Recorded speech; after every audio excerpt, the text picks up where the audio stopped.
1 करोड़ 80 लाख लोग वो हैं जिनकी जॉब चली जाएगी। यहाँ हर बंदे के साथ औसतन 6 लोग होते हैं, यानी आप इससे हिसाब लगा रहे हैं कि आपके तकरीबन ये कितने 15-16 करोड़ लोग हो जाएंगे जो बेचारे जो मुतासिर हो जाएंगे। फिर आप अगर 22 करोड़ में से 16 करोड़ को मुतासिर कर लें तो आपके पीछे बचता क्या? इस वक्त कोरोना से 26,000 और कुछ लोग मुतासिर हैं, तो उस तरह से आप लगा लें कितने करोड़ों में चले जाएंगे मुतासिर। अगर आप देखें ना अमेरिका, अब राइटर की एक रिपोर्ट आई है, हिलाली साहब के राइटर के मुताबिक 1 साल में अमेरिका ने पिछले 11 साल में जो जॉब्स क्रिएट की थी अमेरिका ने, वो कोरोना की वजह से सब वाइप आउट हो गई हैं। अच्छा। हाँ जी, और राइटर कहता है कि 26.5 मिलियन, यानी आपके पास वहाँ पे आप देख लें 2 करोड़ 65 लाख से ज़्यादा अफराद बेरोज़गार अलाउंस लेने के लिए अप्लाई कर चुके हैं अमेरिका में।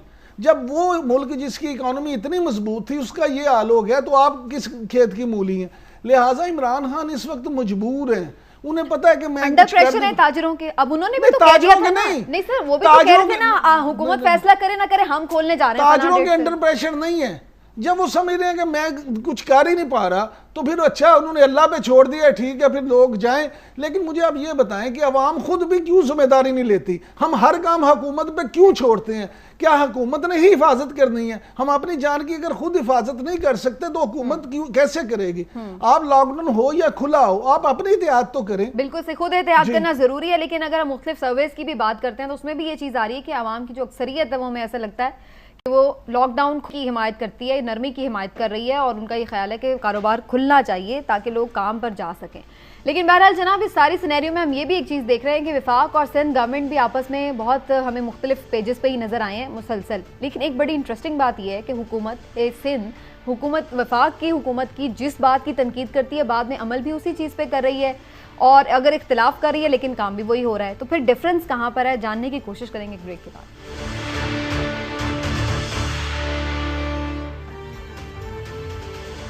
वेलकम बैक जी। कोरोना के हंगाम हमने देखा कि सिंध हुकूमत और वफाकी हुकूमत भी एक दूसरे के आमने सामने कई बार नजर आए। सिंध हुकूमत हमेशा नाला दिखाई दी वफाकी हुकूमत के मुख्तलिफ फैसलों से।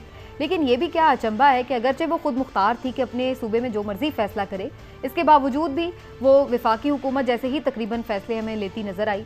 कोई ज़्यादा हमें डिफरेंस नहीं नज़र आया कि सिंध हुकूमत में कुछ अलग हो रहा हो और वफाकी हुकूमत या बाकी पूरे मुल्क में कुछ बहुत अलग हो रहा हो। क्यों हिलाली साहब, आपको क्या लगा कि सिंध हुकूमत ने कुछ बड़ा अलग कर लिया हो बाकी हुकूमत से, लेकिन तनकीद कर रही है कि जी ये सही नहीं है, ये सही नहीं है, ये सही नहीं है, लेकिन खुद भी सब वही काम किए जो आज SOPs उन्होंने दिए हैं, जो बातें कही हैं, जो क्या खुला होगा, क्या बंद होगा, कितना खुला होगा, कितना बंद होगा, तकरीबन वो सारी वही बातें हैं जो फेडरेशन भी कह रही है, बाकी सूबे भी कह रहे हैं। तो डिफरेंस कहाँ है?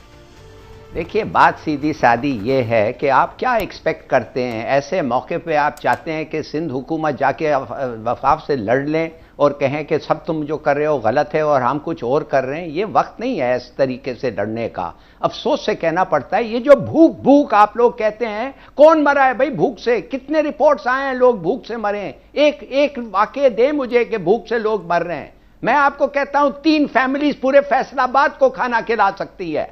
क्या बात कर रहे हैं आप लोग? भूख से मरते हैं? भूख से बिल्कुल नहीं मर रहे हैं। इधर उनको आप इनको ये एहसास प्रोग्राम ऐसे सब और दें, ये कभी नहीं मरेंगे भूख से, नंबर 1। दूसरी बात ये है, ये एक हाई रिस्क पॉलिसी आपने अडॉप्ट किया है। किसके लिए किया है भाई?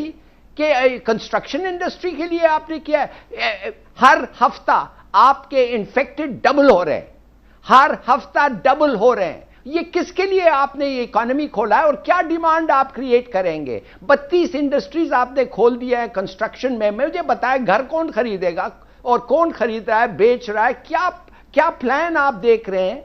माय गॉड, ये बात सुनिए। और मैं सिर्फ और सिर्फ ये कह रहा हूं 2 महीने के लिए, 2 महीने के लिए आप ठीक से लॉकडाउन करें। हमारे पास एग्जाम्पल है, इटली का भी कुछ हद तक है, मगर चाइना का परफेक्ट एग्जाम्पल है। खाना दें उनको, depots, first responders, ambulances, rations cards, भाई इतने तरीके। आपने क्या देख रहा है? आपने 32 इंडस्ट्री खोल ली है, कंस्ट्रक्शन को खोल लिया है। टेक्सटाइल वाले कह रहे हैं हाँ हमें एक्सपोर्ट जो आ रहे हैं बाहर से ऑर्डर हम वैसे ही उनको खोल के दे देंगे, तो हर चीज खुल गया है।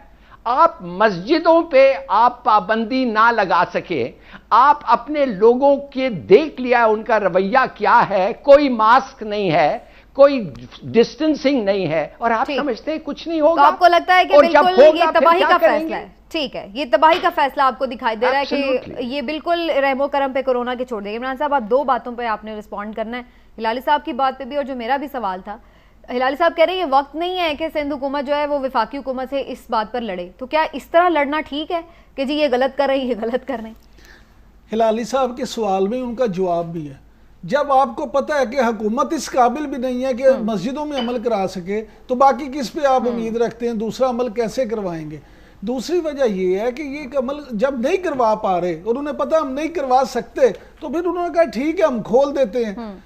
इसलिए उन्होंने कहा, अब आप देखें ना, जो वर्ल्ड बैंक की रिपोर्ट है उसके मुताबिक आपकी जो जीडीपी है उसमें 1.3% कमी होगी इस साल कोरोना की वजह से। अगर आप आईएमएफ की रिपोर्ट देखें तो वो कहते हैं 1.5% कमी होगी, और अगर आप इकोनॉमिस्ट इंटेलिजेंस यूनिट की रिपोर्ट देखें तो वो कहते हैं जी 1.6% कमी होगी, यानी 1.6% कमी हो जाएगी आपकी जीडीपी की। अब आप ये देखें, तमाम जो इंटरनेशनल इदारे हैं वो आपसे ये कह रहे हैं आपकी रेमिटेंस जो आपका सबसे बड़ा सोर्स है उसकी जो आप देख लें उसमें कितनी कमी हो गई है। फॉरेन एक्सचेंज में 23% कमी हो गई है। ये सारी चीजें अब वजीर आजम खुद कह चुके हैं कि इंटरनेशनली उन्हें कहा तो बड़ा है लेकिन पैसा एक नहीं मिला। अब आ जाते हैं, जब पैसे ही कोई नहीं मिला तो बांटे कहां से? अब आ जाते हैं सिंध और वफाक पे। मैं जाती तौर पर समझता हूं कि सिंध हुकूमत जो है वो खुद ये चाहती है कि वफाक नाकाम हो। अच्छा, हाँ जी, उसकी वजह क्या है? इसलिए ये चाहती है, पाकिस्तान की सियासत ऐसी है, वो ये चाहते हैं कि अगर वफाक नाकाम होगा तो हमें फायदा है। उसकी वजह क्या है कि हुकूमत में पीपल्स पार्टी है ना, या तहरीक इंसाफ है, मुस्लिम लीग नून तो है ही नहीं गेम में। वो समझते हैं कि अगर वफाक नाकाम होगा तो हम कहेंगे देखा हम कामयाब हैं, हम जो कहते थे वो स्ट्रेटजी ठीक थी, हमने वफाक की तो बात मैं भी तो ये कह रही हूँ भाई, आप जो स्ट्रेटेजी चाहते हैं वो अपने सूबे में इंप्लीमेंट कर लें, क्या मसला है? फिर वो कहेंगे कि हमने तो इसलिए नहीं थी की कि अगर हम कर लेते तो हम पे ये इल्जाम आना था कि जी गद्दारी की है इन्होंने बगावत की है, इन्होंने वफाक की बात नहीं मानी। तो ये डबल गेम। अगर ये सक्सेसफुल हो जाते हैं वो करके तो फिर तो कोई नहीं ये ना कहता कि गद्दारी की, सब कहते हैं कि देखो जी इन्होंने सही किया, आप लोगों ने गलत किया। जब ये सही कर रहे होते तो फिर इसके माने कि हमारे पास ऐसी एक हुकूमत है जो हजारों पाकिस्तानियों को चाहेगी कि वो मर जाएं, इसलिए कि उनका एक पॉलिटिकल पॉइंट प्रूव हो जाए कि उनका पॉलिसी सही था, और ये उनकी ख्वाहिश हो, ये उनकी दिल की ख्वाहिश हो। फॉर गॉड सेक, अगर आप ऐसा समझते हैं तो ये मुल्क तबाह हो जाएगा, ये तो रह नहीं सकता। अगर एक सेगमेंट ऑफ द पॉपुलेशन ये सोचता है कि दूसरे को बुरा नजर में दिखाने के लिए इन अ बैड वे, तो बेहतर है 20-30 हजार लोग मर जाएं। ये क्या बात कर रहे हैं आप खुदा के लिए? मैं नहीं समझता कोई Pakistani worth his salt is capable of thinking like that. ये पहले से आपको पता चल जाएगा कि things are not going well. Number one, आप समझते हैं, मैं नहीं समझता। मैंने तो नहीं ये कहा कि वो ये चाहते हैं कि मर जाएं लोग, मैं तो ये कह नहीं रहा। नहीं, हिलाली साहब ने ये इंटरप्रेट किया ना कि आप कह रहे हैं कि वफाक नाकाम हो। मैं ये कह रहा हूं सर, मेरी बात समझे, मैं ये कह रहा हूं कि वफाक और सिंध की जो सियासत चल रही है, सिंध ये चाह रहा है कि जो पॉलिसीज वफाक की हैं, जब उसमें इस तरह से नुकसान होगा तो हम कहेंगे कि वो नाकाम हो गए। ये सियासत में आपस में एक वो मार्जिन ये रख रहे हैं अपना कि तनकीद कर सके इस बात पर कि जी देखिए हमने तो पहले आप मुझे एक सवाल का जवाब दे दें। जी सर, आप मुझे एक सवाल का जवाब दें। इस मुल्क में आपको पता है 70 साल में कितने दफे मार्शल लॉ लगा है, कितने दफे कर्फ्यूज लगे हैं, और आपने खुद देखा है कि मार्शल लॉ लगता है, कर्फ्यूज लगातार लगे रहते हैं, कोई बाहर नहीं निकलता। ये कैसे हो सकता है कि ये एक फैसला गवर्नमेंट का ये इंप्लीमेंट इसलिए नहीं कर सके? इसलिए मैं बता रहा हूं ये सब चीजें हैं, ये they are not serious about it. अगर इस पे सीरियस होते आप समझते हैं कि ठीक है हिलाल साहब आपका पॉइंट तो अच्छा है, लेकिन मैं ये बात कर रही हूँ कि जब इन्होंने लॉकडाउन अनाउंस किया, मैंने तो देखा कि हमारे गली मोहल्लों में जो शॉप्स थी वो नहीं खुली हुई थी राशन के अलावा, और जब राशन की शॉप्स भी जो टाइम था वो उसी तक खुली हुई थी कि 5 बजे तक। अभी भी आपको लग रहा है कि जो इन्होंने फजर से 5 बजे तक का टाइम रखा है उसके अकॉर्डिंगली सारे जो चीजें खोलने का कहा गया उस पे एसओपी पे अमल हो जाएगा? ये आपकी भूल है। लोग शटर बंद करके बाहर बैठे होते थे, कोई आता था शटर खोल के उसे सामान दे देते थे। मैं यही बात कह रहा हूं कि कानून की बालादस्ती होगी तो किसी भी चीज पे अमल होगा। हिलाली साहब जो बात कह रहे हैं ना, आप सिर्फ अपने, जब तक आप कानून की बालादस्ती किसी माशरे में नहीं करेंगे उस वक्त तक आप कुछ इंप्लीमेंट नहीं कर सकते।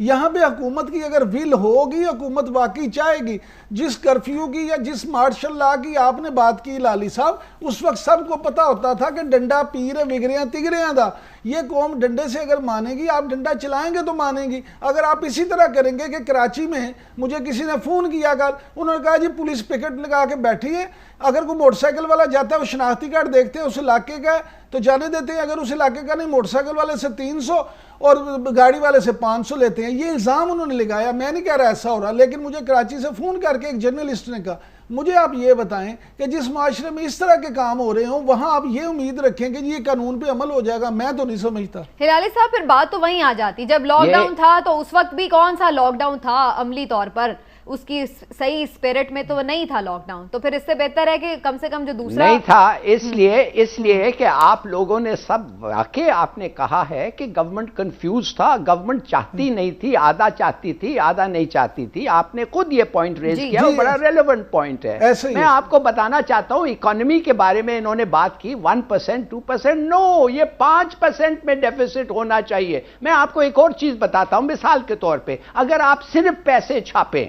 आप कहेंगे कि सिर्फ पैसे छापे हो क्या हो जाएगा? भाई जब डिमांड नहीं है तो इन्फ्लेशन हो नहीं सकता। आप समझ गई ना? When there is no demand, जितने भी आप पैसे छापे नहीं हो सकता। मगर क्या होगा कि जब इकोनॉमी रिवाइव करेगी, आस्ते से आप इंटरेस्ट रेट रेज करके वो इन्फ्लेशनरी जो होता है उसको काटना पड़ेगा। Many things have to be done, मगर ये इकोनॉमी चल सकती है, लोग खा सकते हैं, भूखे नहीं मरेंगे। अगर आप ये सिंपल बात नहीं समझ सकते हैं तो I am sorry, you not fit to rule this country.